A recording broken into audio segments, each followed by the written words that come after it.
Do you think Tyson Fury's gloves are suspect? That's from Isaiah Isaac. No, I don't. I've sat in the room across from this man now twice. I did an interview with him back in, like, I don't know when that was. I did an interview. I think it was in January with him, and then we did, the pre-fight interviews and things like that. His fingernails are that long. I am a welterweight, and I can't fit an 8-ounce glove. My hands are too big for 8-ounce gloves. We gotta pack them in. We gotta make them fit. We gotta do what we gotta do. You see the hand? It looks like it's hanging off of his glove, or excuse me, the glove looks like it's hanging off of his hand. It also, I think there were some points in the fight where it looked like he was punching with his wrist. That's just how he fights. He flicks. He flicks his punches. He's not the kind of fighter that sits down until he got with Sugar Hill. Shout out to Sugar Hill. Until he got with Sugar Hill, he's not a fighter that sits down on his punches, turns them over, and lands them directly. A lot of his punches he flicks on the back end, and it could very well be because he doesn't fit the gloves. I know that as big as my hands are, and they're smaller than his, I'm sure he's more than likely packing his hand into his glove like I do, and he punches the way that he punches. I don't think there was anything suspect about his gloves at all. You take a look at his fight with Deontay Wilder, this second one. Then you take a look at the first one, and take a look at any other fight that he's had. It's the way that he punches. He flicks his punches like that on the back end of them, and it again, when he's loose like that, it allows him to be fast. And this last fight, he added some power, some weight. And he took out Deontay Wilder, but I don't think there was anything suspect about it. Wow. What's up, fight fans? This is Kurt DeVille with Counterpunch Boxing News, and I was just letting you guys hear Shawn Showtime Porter, explain and shut down this Glovegate conspiracy. As you heard him loud and clear, he didn't think anything was wrong with those gloves. He explained, as a fighter himself, his hands are big, okay? And you only have so much space to fit inside those gloves. And then when those gloves are in there, at the best of its ability, they have to be taped up around the ends of the wrist. So anything people saying that it was tampered and, and then when Tyson Fury, the way it looks loose because he flicks his punches, as you've seen him do. Have you seen Larry Holmes do? Have you seen Muhammad Ali do? That's not something that you haven't saw before. If you haven't saw it, you don't know shit about boxing. Shout out to Roger Mayweather. You don't really know, and you haven't really seen boxers that do that. Okay? So, for people that don't know about boxing, if you have gloves, if you have big hands, you only have so much space to put inside that glove. Okay? But if you're sparring, you don't really have to worry about taping it up a lot of times unless you're a professional, and in that case you do. But in Tyson Fury's case, he has big hands. He's 6'9", people. So imagine I have big hands, but I'm imagining his hands are bigger than mine.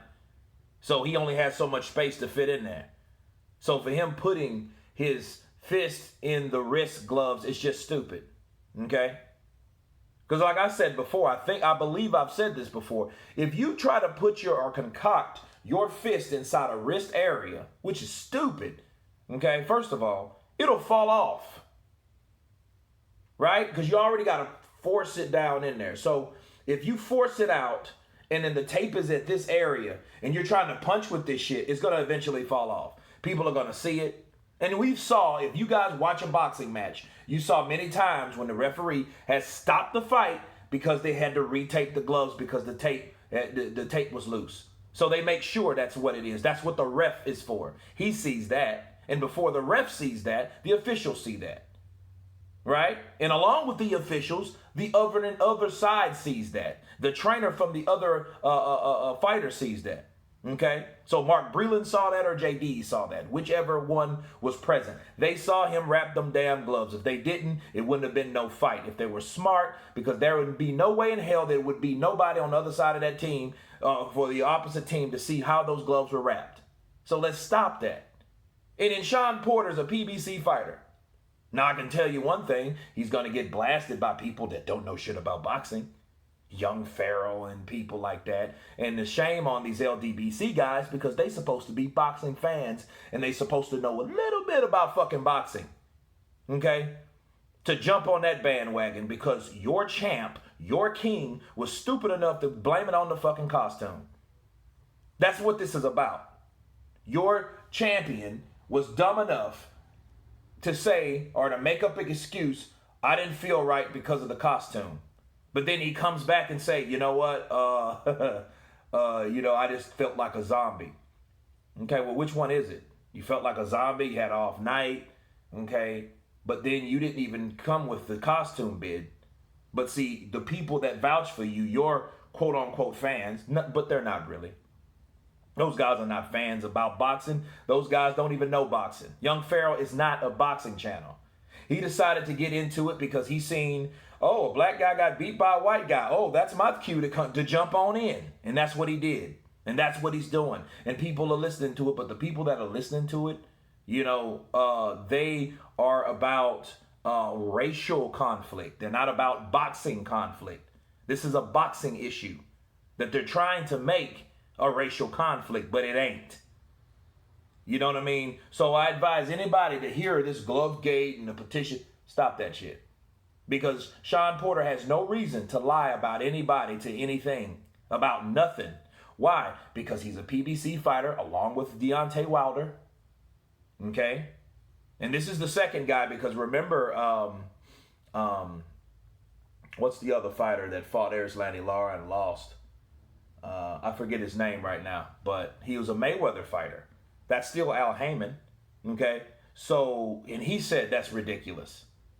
So people are coming forth that actually know shit about boxing and letting you know, informing you that didn't happen. Okay, what you think it is, what people are trying to get other people to believe, because that's what it's about. One person or a group of people trying to get you to believe the way they believe about something that they know shit about. Boxing. Okay? That's the point here.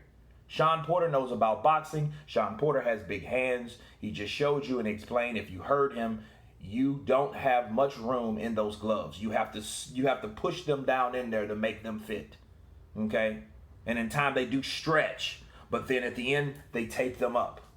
Okay? So I don't know why people are making a big deal out of this, but are you really making a big deal out of because Deontay Wilder lost or because Tyson Fury won? Because I think it's more of Tyson Fury winning because Tyson Fury didn't win the first encounter. They had a draw and nobody said shit about this glove gate stuff. So why is it all of a sudden because Tyson Fury won, we have an issue. We have a problem. Houston, we have a problem now. Why now? So I'm really trying to understand this. Now you got a PBC fighter that is also a commentator. He's Mr. PBC Fox, right? Because he's the host of that show. Him and Abner Mares and this beautiful UK chick. I forget her name. I would have called it, but I don't know it. But they are the host and hostesses of that show. And they are across from Tyson Fury. And they see Tyson Fury has big ass hands. Like Shawn Porter explained. And again, why would Shawn Porter have to make up anything? Now, if Shawn Porter was a like AK and Barack kind of guy or a Latin Snake Mora, right? He's a commentator for DAZN. And then he was explaining, people probably wouldn't want to listen to him because everybody's, he's from the other side of the street. So, of course, he's going to go towards Tyson Fury. But newsflash, Tyson Fury is an ESPN fighter. Now, I can understand if it was Andre Ward, better example, right? And he was saying there was nothing wrong with his gloves. Well, you would say that because you're just vouching for the ESPN fighter. Okay, well, what about Shawn Porter? Shawn Porter's not an ESPN fighter, not an ESPN promoter, not on the ESPN payroll. He's not ESPN anything. He's PBC Fox, Showtime, okay? He's an Al Heyman fighter, and he is just telling you the way it is. And besides, who hasn't been complaining about this, Deontay Wilder. But the problem is, who hasn't cleared this up? Deontay Wilder. But other people have, such as Shawn Porter, Mr. PBC, again, a commentator of the of PBC Fox, and he was like, no, there was nothing suspect about his gloves whatsoever. He didn't even say a but or a maybe or a well, none of that shit, people. He shut it down. So cut it out. Okay? But anyway, you guys tell me what you think. I'll leave the link below to let you guys watch Shawn Porter's explanation if you want to see it again or hear it again or view it again. Tell me what you think. Of course, please subscribe. And you guys been counterpunched. Peace.